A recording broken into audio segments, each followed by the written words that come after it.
ദൈവനാമത്തിന് മഹത്വമുണ്ടാകട്ടെ. പ്രിയ സഹോദരങ്ങളെ, മനുഷ്യരായി ജനിച്ച ഏതൊരു വ്യക്തിയുടെയും ഉള്ളിൽ ഒരിക്കലെങ്കിലും ഉയർന്നിട്ടുള്ള, നമ്മുടെ കണ്ണുകളെ ഈറനണിയിച്ചിട്ടുള്ള വലിയൊരു ചോദ്യത്തിന് ദൈവവചനത്തിൽ നിന്ന് വലിയൊരു മറുപടി കണ്ടെത്താനാണ് നാം ഇന്ന് ശ്രമിക്കുന്നത്. നമുക്ക് ചുറ്റും നോക്കുക. നമ്മുടെ പ്രിയപ്പെട്ടവരെ മരണമെന്ന വേർപാട് അകറ്റി നിർത്തുമ്പോൾ നമ്മെ താങ്ങി നിർത്തുന്ന ഒരു പ്രത്യാശയുണ്ട്.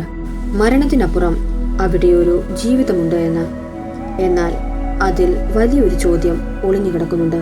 നമ്മെ വിട്ടുപിരിഞ്ഞ പ്രിയപ്പെട്ടവരെ നാം അവിടെ വീണ്ടും കാണുമോ? അകാലത്തിൽ നമ്മെ വിട്ടുപിരിഞ്ഞ നമ്മുടെ കുഞ്ഞുങ്ങളെ നമുക്കവിടെ തിരിച്ചറിയാൻ കഴിയുമോ? ഭൂമിയിൽ ഒന്നിച്ച് സന്തോഷത്തോടെ ജീവിച്ച ഭാര്യ ഭർത്താക്കന്മാർ, മാതാപിതാക്കൾ, മക്കൾ, ബന്ധുക്കൾ, മരണശേഷത്തിൽ നാം അവിടെ അപരിചിതരെ പോലെ ആയിരിക്കുമോ ജീവിക്കേണ്ടത്? ഭൂമിയിൽ നാം ആയിരുന്ന പോലെ അവിടെയും നമുക്ക് അവരെ തിരിച്ചറിയാൻ കഴിയുമോ?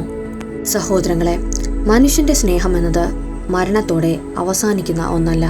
ക്രിസ്തുവിൽ വിശ്വസിക്കുന്നവർക്ക് മരണമെന്നത് ഒരു അന്ത്യമല്ല, അതൊരു പുതിയ തുടക്കമാണ്. വിശുദ്ധ ബൈബിൾ മരണത്തെ വിശേഷിപ്പിക്കുന്നത് നിദ്ര കൊള്ളുക അല്ലെങ്കിൽ ഉറക്കം എന്നാണ്. ഉറങ്ങുന്ന ഒരാൾ ഉണരുമെന്ന ഉറപ്പ് നമുക്കുണ്ട്. അങ്ങനെയെങ്കിൽ ആ നിത്യതയുടെ പുലരിയിൽ നാം ഉണരുമ്പോൾ നമ്മുടെ അവസ്ഥ എന്തായിരിക്കും? നാം പരസ്പരം നോക്കി പുഞ്ചിരിക്കുമോ? ഇതെൻ്റെ അമ്മയാണ്, ഇതെൻ്റെ അപ്പനാണ്, ഇതെൻ്റെ പ്രിയ കൂട്ടുകാരനാണ്, ഇതെൻ്റെ മകനാണ്. ഇതൊക്കെ വിളിച്ചു പറയാൻ തക്കവണ്ണം ഓർമ്മകളും തിരിച്ചറിവുകളും നമുക്ക് അവിടെ ലഭിക്കുമോ? ഇതിൻ്റെ ആഴങ്ങളിലേക്ക് നമുക്ക് കടന്നു ചെല്ലാം. ആദ്യം തന്നെ നാം നമ്മെ തന്നെ ദൈവകരങ്ങളിൽ സമർപ്പിക്കുക. വചനത്തിലേക്ക് കടക്കുന്നതിന് മുൻപ് നമ്മുടെ പല തെറ്റിദ്ധാരണകളും മാറ്റേണ്ടത് അത്യാവശ്യമാണ്. പലരും വിചാരിക്കുന്നത് നാം സ്വർഗത്തിലെത്തിക്കഴിഞ്ഞാൽ നാം എല്ലാവരും ഒരേ മുഖമുള്ള, വ്യക്തിത്വം ഇല്ലാത്ത രൂപങ്ങളായി മാറുമെന്നാണ്. നാം വെറും ആത്മാക്കളായി മേഘങ്ങളുടെ ഇടയിലൂടെ പറന്നു നടക്കുമെന്നും ഭൂമിയിലെ ഒരു കാര്യങ്ങളും അവിടെ ഓർമ്മയില്ല എന്നും ചിലർ കരുതുന്നു. ഇതിന് വളരെ വ്യക്തമായി വചനം മറുപടി നൽകുന്നുണ്ട്. സ്വർഗം എന്നത് നമ്മുടെ വ്യക്തിത്വം നഷ്ടമാകുന്ന ഒരു സ്ഥലമല്ല, മറിച്ച് അത് കൂടുതൽ മഹിമയുള്ളതായി മാറുകയാണ് ചെയ്യുന്നത്. ഈ സത്യം മനസ്സിലാക്കണമെങ്കിൽ ബൈബിളിലെ ദൈവത്തിൻ്റെ സ്വഭാവം എന്താണെന്ന് ആദ്യം മനസ്സിലാക്കണം. ദൈവം സ്നേഹമാണ്. ദൈവം ബന്ധങ്ങളെ മാനിക്കുന്ന ദൈവമാണ്. ഭൂമിയിൽ ദൈവം നമുക്ക് നൽകിയ വിശുദ്ധമായ ബന്ധങ്ങൾ നിത്യതയിൽ ഇല്ലാതെയാക്കാൻ ദൈവം ആഗ്രഹിക്കുന്നില്ല. ഈ സന്ദേശത്തിൽ പ്രധാനമായും 5 കാര്യങ്ങളാണ് ശ്രദ്ധിക്കേണ്ടത്. ഒന്നാമതായി, പഴയ നിയമ ഭക്തന്മാർ മരണത്തെയും പരസ്പരമുള്ള തിരിച്ചറിവിനെയും എങ്ങനെയാണ് കണ്ടത് എന്ന് നാം മനസ്സിലാക്കണം. രണ്ടാമതായി, മറുരൂപ മലയിലും സ്വർലോകത്തും വെച്ച് നടന്ന അത്ഭുതങ്ങളുടെ തിരിച്ചറിവുകൾ ബൈബിൾ എങ്ങനെ വ്യക്തമാക്കുന്നു എന്ന് നമുക്ക് നോക്കാം. മൂന്നാമതായി, നമ്മുടെ യേശുവിൻ്റെ പുനരുത്ഥാനം നമ്മുടെ സ്വർഗീയ ശരീരത്തെക്കുറിച്ച് നൽകുന്ന ഏറ്റവും വലിയ തെളിവ് എന്താണ്? നാലാമതായി, അപ്പോസ്തലനായ പൗലോസ് സ്വർഗീയ കൂട്ടായ്മയെക്കുറിച്ച് സഭകൾക്ക് നൽകിയ ഉറപ്പുകൾ എന്തൊക്കെയാണെന്ന് വചനത്തിലൂടെ ഇന്ന് നാം തെളിയിക്കും. അവസാനമായി, സ്വർഗത്തിൽ നമ്മുടെ ബന്ധങ്ങളുടെ സ്വഭാവം എങ്ങനെയായിരിക്കുമെന്ന് നാം ചിന്തിക്കും. ഈ സത്യം മനസ്സിലാക്കണമെങ്കിൽ അതിൻ്റെ ഓരോ ബേസ് ആയിട്ടുള്ള കാര്യങ്ങളും നാം അറിഞ്ഞിരിക്കണം. ആദ്യം തന്നെ ഒരു സിനിമയുടെ ക്ലൈമാക്സ് കണ്ടു കഴിഞ്ഞാൽ നമുക്ക് എന്തെങ്കിലും മനസ്സിലാകുമോ? ഒരിക്കലുമില്ല. നാം കാണുമ്പോൾ അതിൻ്റെ സ്റ്റാർട്ടിംഗ് മുതൽ നാം കണ്ടു കഴിഞ്ഞാൽ മാത്രമേ നമുക്ക് ക്ലൈമാക്സ് മനസ്സിലാവുകയുള്ളൂ. അതുപോലെയാണ് ഇതും. ഈ വീഡിയോയുടെ ആദ്യം മുതൽ അവസാനം വരെ നിങ്ങൾ വളരെ ശ്രദ്ധയോടെ കേൾക്കുക. പലരുടെയും വലിയ സംശയങ്ങൾ, തെറ്റിദ്ധാരണകൾ ഈ വീഡിയോയിലൂടെ നിങ്ങൾക്ക് മനസ്സിലാക്കാൻ സാധിക്കും. അതുകൊണ്ട് എൻ്റെ ദൈവം എനിക്കു വേണ്ടി വലിയ യുദ്ധം ചെയ്യുമെന്ന് ഉറപ്പുള്ള സകലരും താഴെ കമൻറ്റ് ബോക്സിൽ ഇപ്രകാരം ഒന്ന് എഴുതുക: എനിക്ക് വേണ്ടി എൻ്റെ ദൈവം യുദ്ധം ചെയ്യും. നിങ്ങളുടെ ഈ ചെറിയ വരികൾ നിങ്ങൾക്ക് മേലുള്ള വലിയ അത്ഭുതങ്ങൾക്ക് കാരണമാകട്ടെ.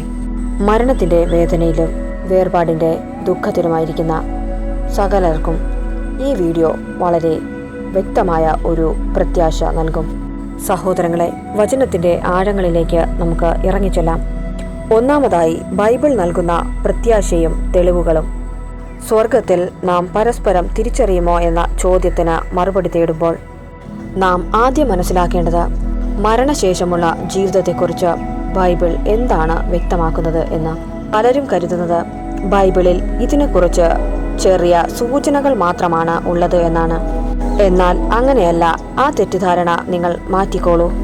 പുതിയ നിയമത്തിലും പഴയ നിയമത്തിലും വളരെ ശക്തമായ മുന്നറിയിപ്പും ഇതിനെക്കുറിച്ചുള്ള വ്യക്തമായ കാരണങ്ങളും തെളിവുകളും ഉണ്ട്. ആദ്യം തന്നെ പുതിയ നിയമത്തിലെ ആ ശക്തമായ തെളിവ് എന്താണെന്ന് നോക്കാം. മത്തായി 17:1 മുതലുള്ള വാക്യങ്ങൾ. അവിടെ യേശുക്രിസ്തു തൻ്റെ വിശ്വസ്തരായ 3 ശിഷ്യന്മാരെ വിളിച്ചുകൊണ്ട് ഒരു ഉയർന്ന മലയിലേക്ക് പോകുന്നു. സഹോദരങ്ങളെ, ബൈബിൾ അവിടെ വ്യക്തമാക്കുന്നത് യേശു അവരുടെ മുൻപിൽ രൂപാന്തരപ്പെട്ടു. അവന്റെ മുഖം സൂര്യനെ പോലെ പ്രകാശിച്ചു. അവന്റെ വസ്ത്രം വെളിച്ചം പോലെ തേജസ്സുള്ളതായി തീർന്നു. എന്നാൽ അവിടെ സംഭവിച്ച അത്ഭുതം അതല്ല. പെട്ടെന്ന് നൂറ്റാണ്ടുകൾക്ക് മുൻപ് മരിച്ചുപോയ മോശയും മരണം കാണാതെ എടുക്കപ്പെട്ട ഏലിയാവും അവിടെ പ്രത്യക്ഷപ്പെടുന്നു. അവർ യേശുവിനോട് സംസാരിച്ചു കൊണ്ടിരിക്കുന്നു.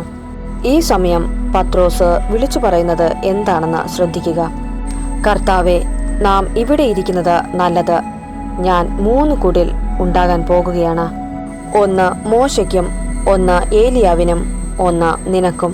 പ്രിയ സഹോദരങ്ങളെ, ഈ വചനം നാം വളരെ ഗൗരവത്തോടെ ചിന്തിക്കണം. പത്രോസോ യോഹന്നാനോ യാക്കോബോ തങ്ങളുടെ ജീവിതത്തിൽ ഒരിക്കൽ പോലും മോശയെയോ ഏലിയാവിനെയോ നേരിട്ട് കണ്ടിട്ടില്ല. കാരണം പത്രോസ് ജനിക്കുന്നതിനു മുൻപ് 1000 വർഷങ്ങൾക്ക് മുൻപാണ് മോശ മരിക്കുന്നത്. നൂറ്റാണ്ടുകൾക്ക് മുൻപാണ് ഏലിയാവ് ജീവിച്ചിരുന്നത്. അവരുടെ കൈകളിൽ ഇന്നത്തെ പോലെ ഫോട്ടോയോ ഒന്നും തന്നെ ഉണ്ടായിരുന്നില്ല. എന്നിട്ടും മഹിമയുടെ ലോകത്തിൽ നിന്ന് ഇറങ്ങി വന്ന ആ 2 വ്യക്തികളെയും കണ്ടപ്പോൾ പത്രോസിന് വളരെ വ്യക്തമായി മനസ്സിലായി. ഇത് മോശയാണ്, ഇത് ഏലിയാവാണ് എന്ന് പത്രോസ് വളരെ കൃത്യമായി മനസ്സിലാക്കി. ഇതിൽ നിന്നും നമുക്ക് മനസ്സിലാക്കാൻ കഴിയുന്ന വലിയ സ്വർഗീയ സത്യമുണ്ട്. സ്വർഗത്തിൽ ചെല്ലുമ്പോൾ നമുക്ക് ലഭിക്കുന്നത് കേവലം ഒരു ശരീരം മാത്രമല്ല, ഒരു പ്രത്യേക ആത്മീയ ജ്ഞാനവും തിരിച്ചറിവും ആണ്. ഭൂമിയിൽ വെച്ച് നാം കണ്ടിട്ടില്ലാത്ത പഴയ നിയമ ഭക്തന്മാരെ പോലും സ്വർഗത്തിൽ വെച്ച് നമുക്ക് തിരിച്ചറിയാൻ സാധിക്കുമെങ്കിൽ ഈ ഭൂമിയിൽ നമ്മുടെ കൂടെ ജീവിച്ച, നമ്മുടെ കൂടെ പ്രാർത്ഥിച്ച നമ്മുടെ പ്രിയപ്പെട്ടവരെ സ്വർഗത്തിൽ വെച്ച് തിരിച്ചറിയാൻ സാധിക്കില്ലേ? തീർച്ചയായും സാധിക്കും. അതുപോലെ യേശുക്രിസ്തു തന്നെ പറഞ്ഞ മറ്റൊരു വചനത്തിലേക്ക് നമുക്ക് പോകാം. ലൂക്കോസ് 16:19 മുതലുള്ള വാക്യങ്ങൾ. ധനവാന്റെയും ലാസറിന്റെയും ചരിത്രമാണ് കർത്താവ് അവിടെ വിവരിക്കുന്നത്. ഇവർ ഇരുവരും മരിക്കുന്നു. ദരിദ്രനായ ലാസർ അബ്രഹാമിന്റെ മടിയിലേക്ക് മാറ്റപ്പെടുന്നു. ധനവാൻ പാതാളത്തിലേക്കും എത്തിച്ചേരുന്നു. പാതാളത്തിൽ കിടന്ന വേദന അനുഭവിക്കുന്ന ധനവാൻ അവൻ മുകളിലേക്ക് നോക്കുമ്പോൾ കാണുന്ന കാഴ്ച എന്താണ്? അവൻ ദൂരത്തു നിന്ന് അബ്രഹാമിനെയും അവന്റെ മടിയിലിരിക്കുന്ന ലാസറിനെയും കാണുന്നു. ശ്രദ്ധിക്കുക, മരണശേഷവും ധനവാന് അവന്റെ ഓർമ്മകൾ നഷ്ടപ്പെട്ടില്ല. താൻ ഭൂമിയിൽ വെച്ച് കണ്ടിട്ടുള്ള തൻ്റെ പടിവാതിക്കൽ കിടന്നിരുന്ന ലാസറിനെ അവൻ പാതാളത്തിൽ കിടന്നുകൊണ്ട് തിരിച്ചറിയുകയാണ്. മാത്രമല്ല, ഭൂമിയിൽ ജീവിക്കുന്ന തൻ്റെ 5 സഹോദരങ്ങളെക്കുറിച്ചും അവന് ഓർമ്മയുണ്ടായിരുന്നു. അവർ ഈ വേദനയുള്ള സ്ഥലത്തേക്ക് വരാതിരിക്കാൻ അവർ അബ്രഹാമിന്റെ മടിയിൽ ചേർക്കപ്പെടാൻ അബ്രഹാമിനോട് അപേക്ഷിക്കുന്നു. സഹോദരങ്ങളെ, മരണത്തിന് അപ്പുറമുള്ള ലോകത്തേക്ക് ഓർമ്മകളും തിരിച്ചറിവുകളും നിലനിൽക്കുന്നു എന്ന് ബൈബിൾ തെളിയിച്ചു. ശിക്ഷാവിധിയിലായ ധനവാന് പോലും ഭൂമിയിലെ കാര്യങ്ങൾ ഓർക്കാനും കഴിഞ്ഞുവെങ്കിൽ, വ്യക്തികളെ തിരിച്ചറിയാനും സാധിച്ചുവെങ്കിൽ, ദൈവത്തിന്റെ സന്നിധിയിൽ മഹിമയോടെ ജീവിക്കുന്ന ഭക്തന്മാർക്ക് തങ്ങളുടെ പ്രിയപ്പെട്ടവരെ തിരിച്ചറിയാൻ കഴിയുമെന്ന് ദൈവം നമ്മോട് വളരെ വ്യക്തമായി വെളിപ്പെടുത്തുന്നു. സഹോദരങ്ങളെ, ദൈവത്തിന്റെ വചനം നൽകുന്ന പ്രത്യാശ വളരെ വലുതാണ്. നമ്മുടെ പ്രിയപ്പെട്ടവരെ നമുക്ക് ജീവിതത്തിനപ്പുറമുള്ള ആ ലോകത്തും നേരിട്ട് കാണുവാനും നമുക്ക് നമ്മുടെ ഓർമ്മകൾ പങ്കുവയ്ക്കുവാനും ദൈവം നമുക്ക് നൽകിയ വലിയ പ്രത്യാശയിലൂടെ മുന്നോട്ട് ജീവിക്കാൻ ദൈവം നമ്മെ ഓരോരുത്തരെയും അവിടുന്ന് വഴി നടത്തി കാത്തു പരിപാലിക്കുമാറാകട്ടെ. ആമേൻ.